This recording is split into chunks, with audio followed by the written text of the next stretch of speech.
ይሄ ነው ስጦታው? አዎ። እስኪ እንይለት።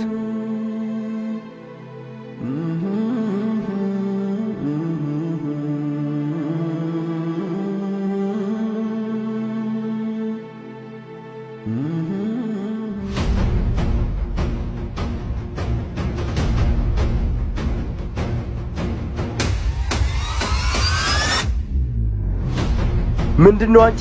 ምንድነው ማየው? ምንድነው? እስቲ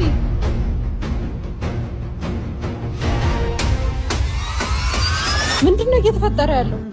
ኧረ እባክሽ እሱንማ አንቺን ልጠይቅሽ። መች ነው የተገናኙት? እኔ ምን አውቃለሁ? እኔም ካንተ እኩል ነው ያየሁት። ወይኔ ፊሽ፣ ልደቴን በዚህ መልኩ ሰርፕራይዝ አረገኝ። ይሄ ይሆናል ብዬ አንድም ቀን አስቤ አላውቅም ነበር።